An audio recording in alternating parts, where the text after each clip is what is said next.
right now. Sorry. Be considerate. Don't use disabled parking spaces without a decal in your vehicle.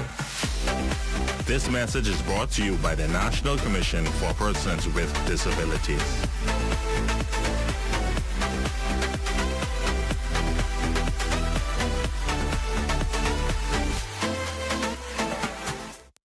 The thought of colon cancer never really crossed my mind until 2019, when a very good friend of mine was diagnosed with stage 4 colon cancer. I was shocked. Everybody was shocked because he was a picture of perfect health. He was young, athletic, successful, and full of life. Many of us are still in disbelief. I started to question my own health because if it happened to him, surely it could happen to me. Then came the fear, the anxiety, and everything else in between. Facing your own mortality is very sobering. But for me, I decided right then to have a colonoscopy. And I'm glad I did.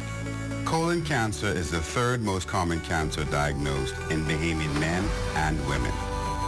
Fortunately, almost all colon cancers are preventable. A colonoscopy or some other appropriate form of colon cancer screening is recommended for everyone over the age of 45. During a colonoscopy, we can detect and remove colon polyps that may grow and later become colon cancers. Don't wait until you develop symptoms, such as blood in your stool, abdominal pain, a significant change in your bowel habits, or unintentional weight loss. These may all be indications of a severe problem that requires immediate attention. If you're over the age of 45 or have any of those symptoms, talk to your doctor about the benefits of colon cancer screening today. Only the sun covers the Bahamas better. Concludes the Bahamas Tonight, the Northern Edition. I'm Ramiko Knowles. And I'm Jay Philippe. Thanks so much for tuning in. The Bahamas Tonight comes your way next with Lucas Lapinda. ZNS News is brought to you by the new BTC. Fiber is here. Faster, stronger, more reliable. Together, we are unstoppable. Switch today. First at 11.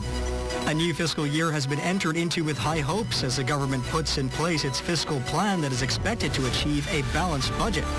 Also, stakeholders in the marine industry are having mixed reactions over a new fee structure for mariners, with some claiming the move will cause them to seek alternative vacation destinations over the Bahamas. And we hope you're donned in the appropriate Bahamian attire today as the country recognizes National Flag Day and Day 3 of a months-long celebration of the country's independence. The Bahamas Tonight at 11 starts now.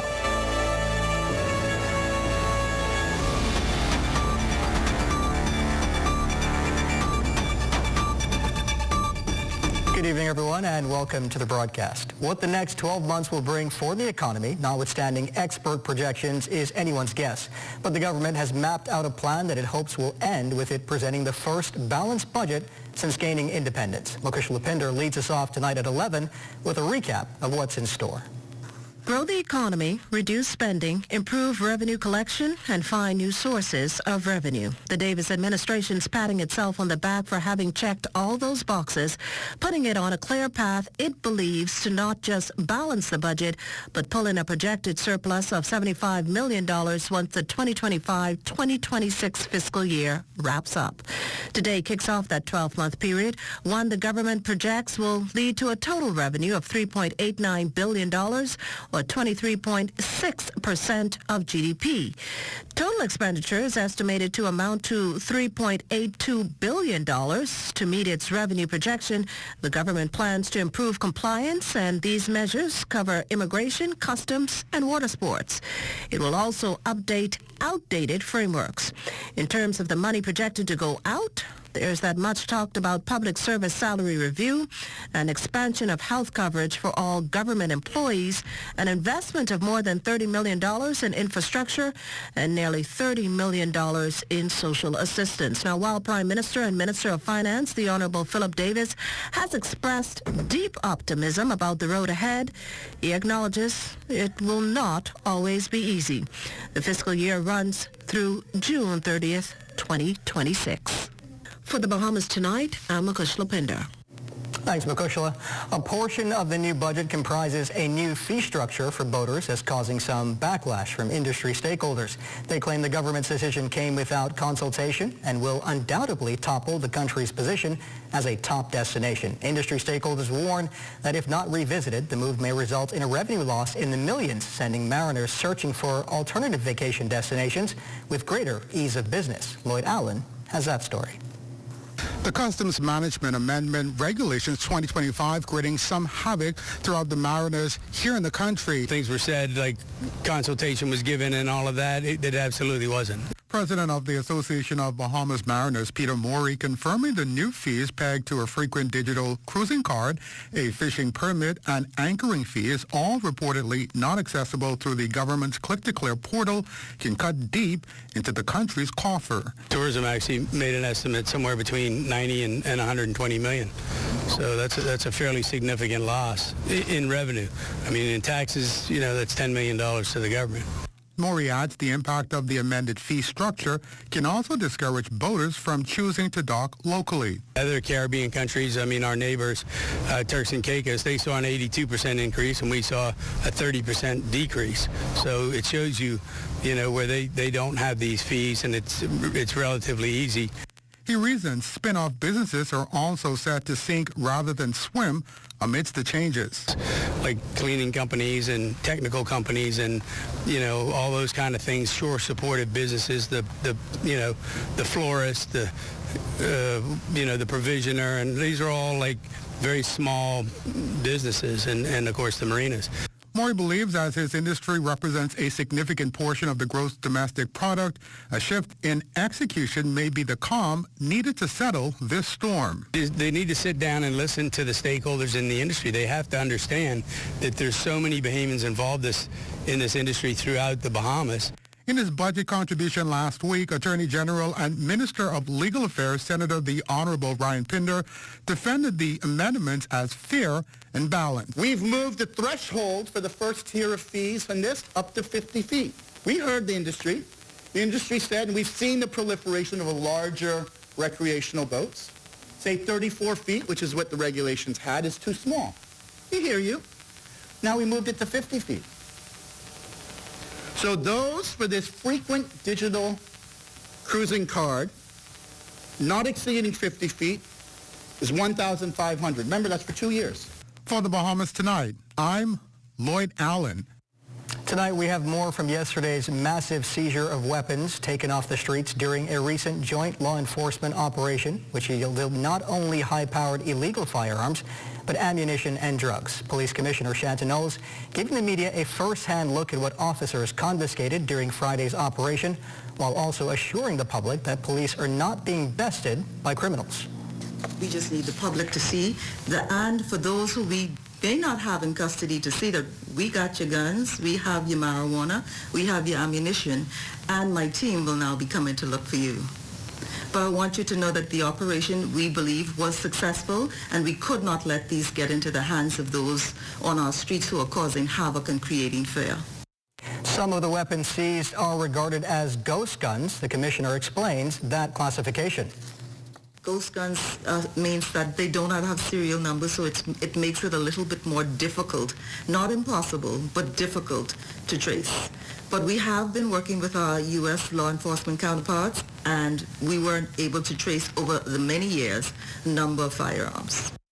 Tensions are apparently rising in the Fox Hill constituency following claims of vandalism at the professional office of the Free National Movement's candidate for that constituency, Dr. Nicholas Fox.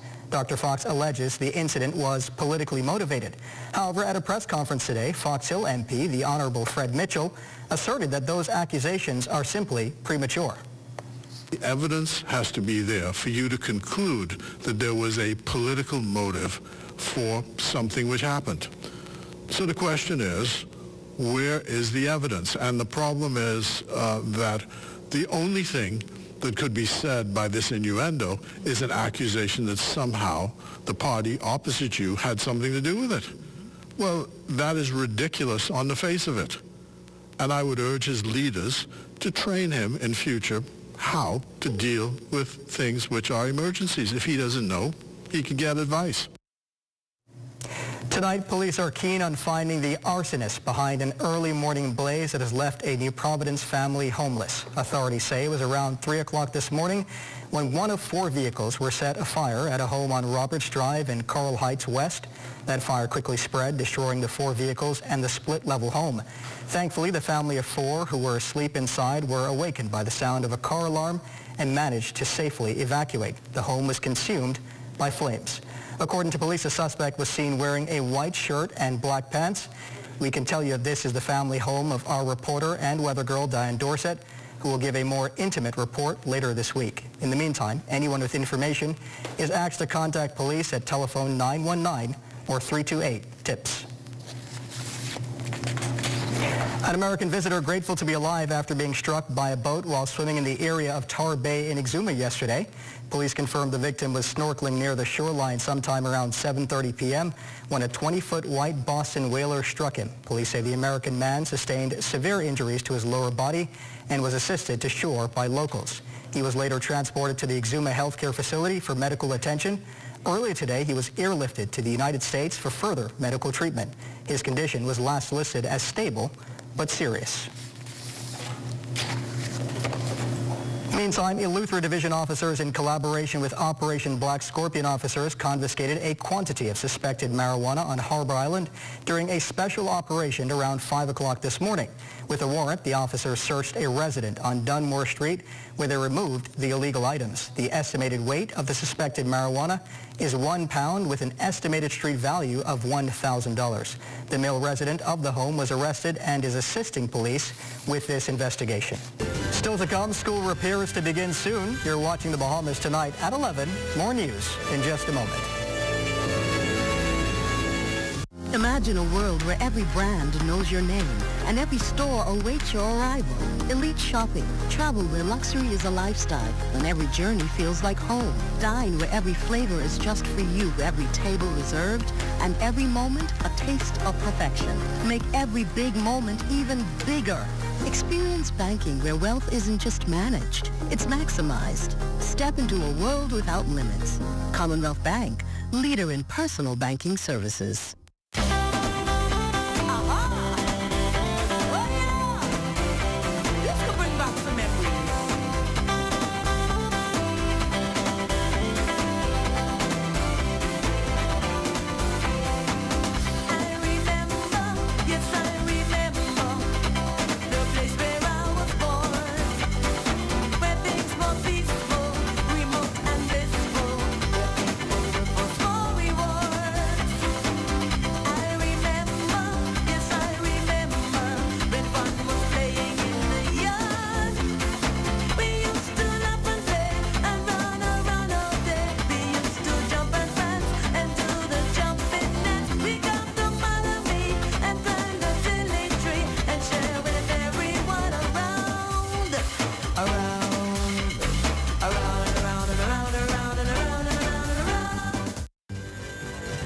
This portion of the news is brought to you by Bahamas Striping Group of Companies, where safety is first.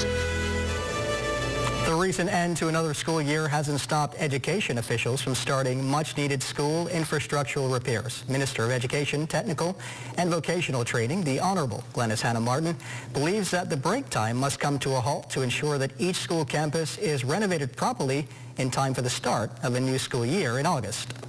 School repairs, school closed last week for teachers, and the wheels are moving now for school repairs. It's a very short window. We're looking at classroom block construction in Agua, San Salvador, Cat Island, Abaco, and so it's very aggressive agenda, and so all hands on deck, no vacation for nobody. We got to keep working to make sure we meet these timelines. Despite rising geopolitical tensions in the Middle East, Director of Aviation Dr. Kenneth Romer says the Bahamas remains well situated to navigate potential challenges. This comes following a major agreement between Bahamas Air and Emirates Airlines to provide more international connectivity. Romer says that while the deal may appear doubtful to some due to recent wars and tensions within the region, the Bahamas is fully capable of maneuvering successfully. We're monitoring the market. There are geopolitical concerns also. But the one thing I've discovered in the Bahamas is that we've always been a model for resilience. Take what would have happened with Dorian and also what would have happened again shortly after with COVID. And the Bahamas has been able to rebound. So we would have had success stories about our resilience, and I'm certain that if there are geopolitical threats or even environmental threats that might disrupt our core business, that we would rebound. Today is being observed as National Flag Day, which marks day 3 of a month-long calendar of independence events. It's a celebration for Bahamians across the globe to acknowledge our flag, its colors, and its rich meaning, our land, our waters, and more importantly, our people.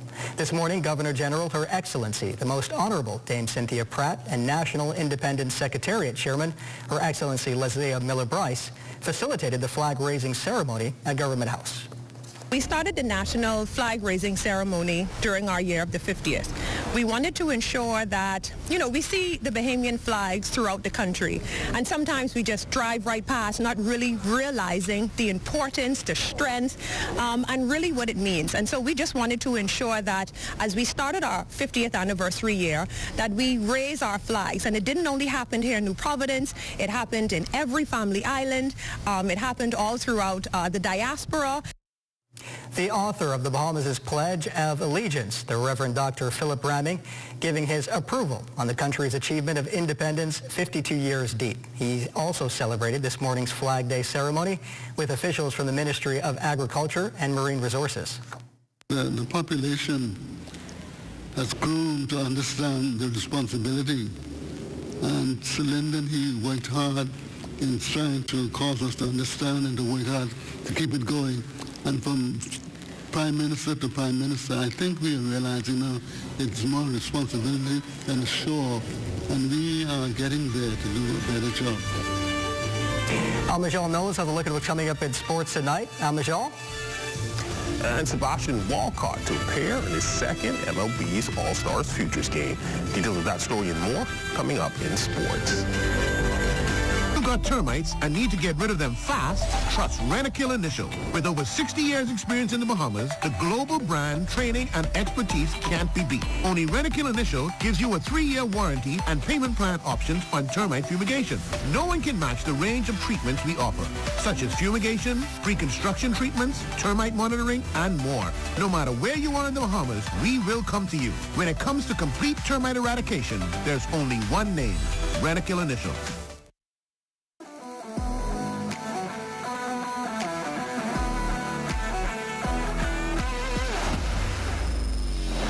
Bahamas Striping Group of Companies, we have been in Exuma now for the past 4 years, carrying out our paving program. A part of our company's philosophy is to do some work to international standards. So when you look at our paving division, we have a state-of-the-art lab to do all of our testing in-house, as well as a state-of-the-art asphalt plant with a trained technician carrying out the work on that site. The overarching goal of our company is to produce the work that we're doing in the entire Bahamas to international standards. We also make a difference by the training of our staff. We have a very intensive training program going on to where we are teaching our young men how to learn the art of striping. Being a young man myself, I've made mistakes in the past. I was given a second chance to better my life, and it's only fitting that we pass it along. What's important for us is giving them a second chance for them to get a skill and a career that could take them further in life.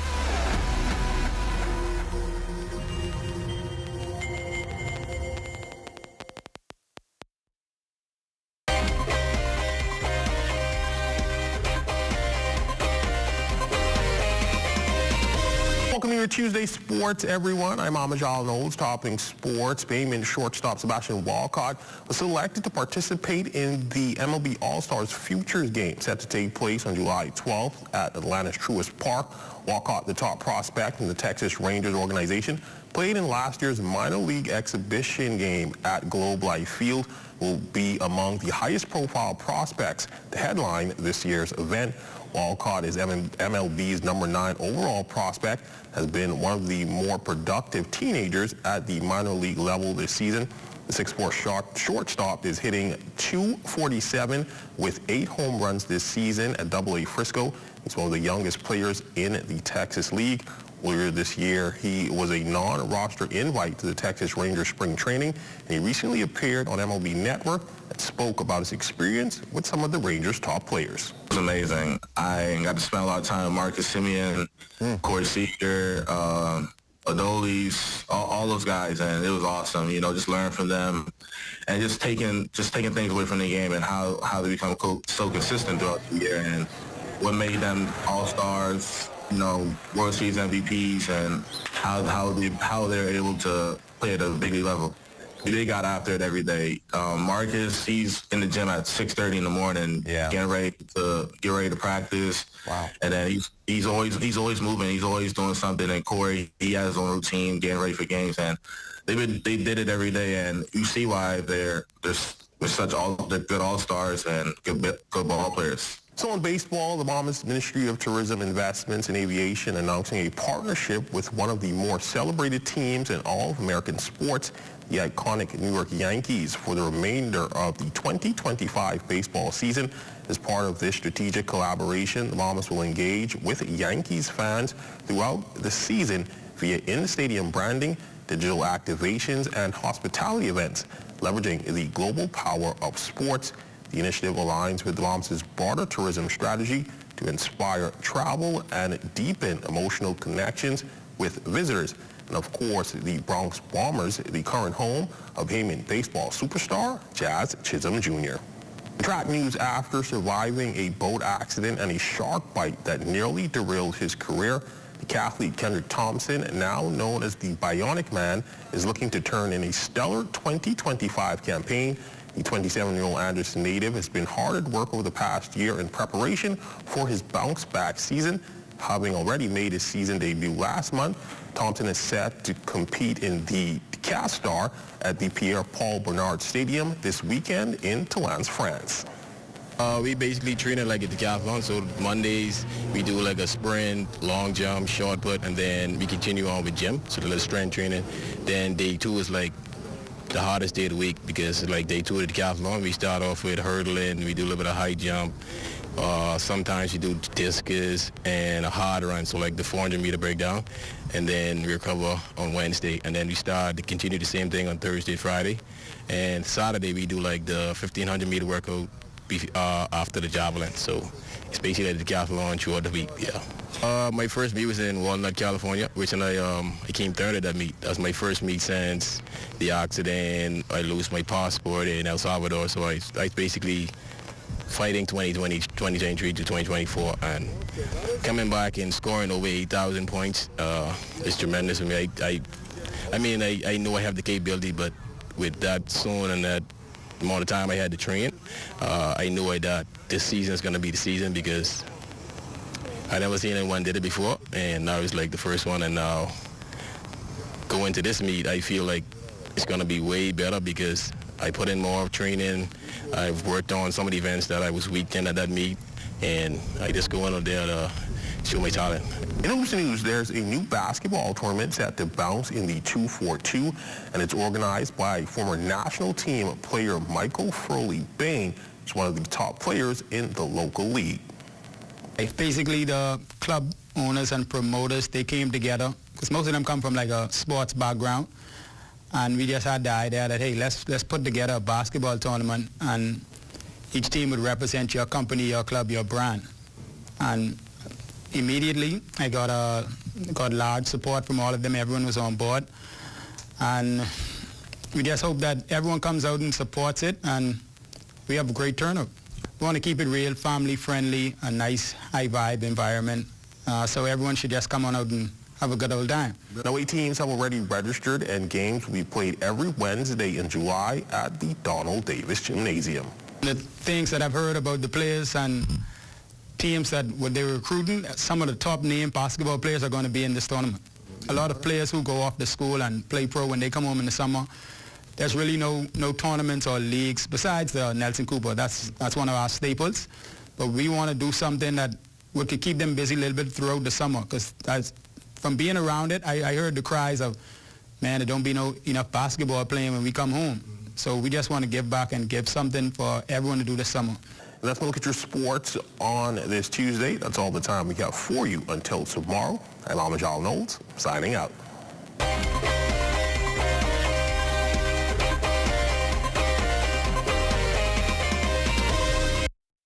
For us at the Myers Group of restaurants, we found that we have a pretty large portion of our employment pool that had difficulty getting bank accounts. The issue we had previously was just getting cash, getting funds on the island. And with only one working ATM, the idea of the sand dollar just in being digital, and everybody has a smartphone nowadays, it actually worked into our favor. The sand dollar was like a godsend because it allowed us to add it to our payroll system, which means we're able to send their money to the sand dollar wallet. It's still a bank transfer because you get an account number. So from the employer side of things, all I have to do is send your funds just as usual. It opens up our pool for us to be able to hire some of the people that we couldn't hire before because they were unable to open bank accounts. This has been a really good solution.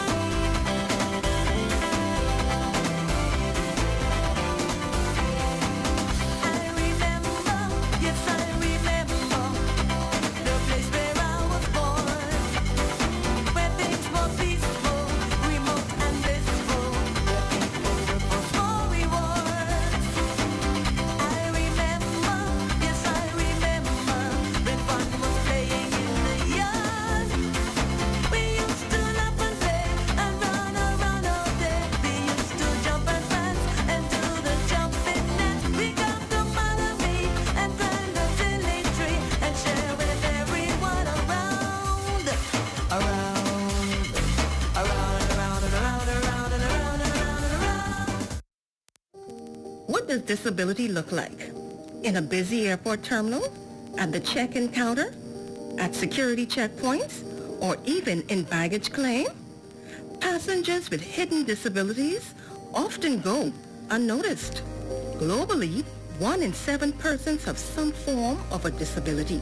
80% of those disabilities are non-visible. In an airport environment, workers are often unaware of hidden physical, mental, or neurological disabilities that some passengers live with. This can lead to frustration and a less than ideal travel experience. So, how do we make the invisible more visible? At LPIA, we've implemented the Sunflower Lanyard program. The lanyards are visual cues for airport workers to immediately identify passengers who might need additional assistance. NAD is teaming up with the National Commission for Persons with Disabilities and key stakeholders at LPIA to launch the internationally recognized initiative. We're joining more than 180 airports and 26 countries already in the program. NAD is the first organization in the Bahamas to recognize the Sunflower Initiative. It's a way to show our continued commitment to making LPIA a safe, welcoming, and inclusive airport for all. Passengers needing to secure a free Sunflower lanyard can email sunflower@nas.ps or call 1242-397-8600. For more information, visit www.nassauLPIA.com.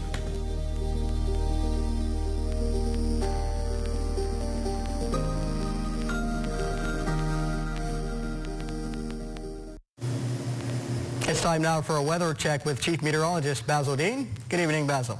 Good evening, Royston. Well, the Hurricane Center, they have their eyes all set on the northeastern Gulf of Mexico, and they're anticipating that a subtropical or tropical low could form there over the next 7 days or so. So they will continue to watch that, and once it forms, no problem for us here in the Bahamas, because we anticipate that it will move towards the north and east, and that will keep it well away from us. But if you travel into the Florida Peninsula, well, you will want to continue to monitor this over the next several days, because it will be a rain-producing system over Florida over the next several days. And your temperatures around the Farming Islands this evening, 82 degrees in Marshall, Abaco, Grand Key at 83. 83 also in Freeport, Grand Bahama, the Berry Islands, another 83 there. Allenstown, Bimini at 85, 83 degrees in Hopper Island, Rock Sound, Eleuthera, Otterson, Canal reported 81. In Black Point, Exuma, the Mercury column at 83. Kemp Space, North Andros, Fresh Creek in Central Andros also at 83 degrees, 82 in Georgetown, Exuma, Rum Key and San Salvador, 81 degrees. Now we get into some 82s as we head into Ragged Island, Clarence Sound, Long Island, Crooked Island, Betsy Bay, and Acklands, Matchitown, Nagua, 85, and the Turks and Caicos Islands at 84 degrees. And our satellite pictures showing that mid to upper level trough still creating pockets of showers and thunderstorms over the northwest Bahamas, but it will continue to lift towards the north, so we will see some improvement here in the capital.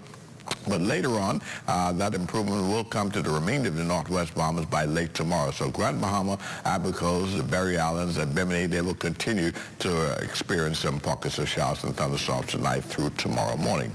And our forecast tonight here, clouds breaking a bit on the warm side, though, with a low temperature around 79 degrees. And tomorrow, we're looking at clouds with hazy sun, and that's because of the existence of that Sahara dust, which continues to linger in our area. The high temperature climbing up to 86 degrees. And your extended weather forecast is looking like this.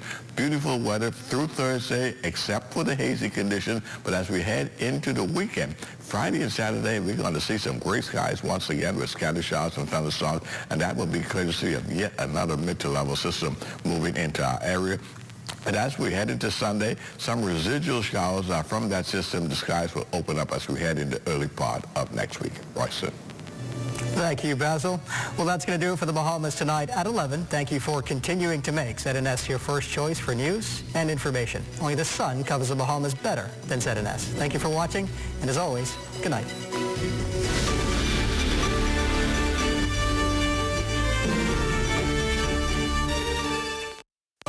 At Tonic Williams Garden Highway, I'm Tajaro Hudson. This is ZNS.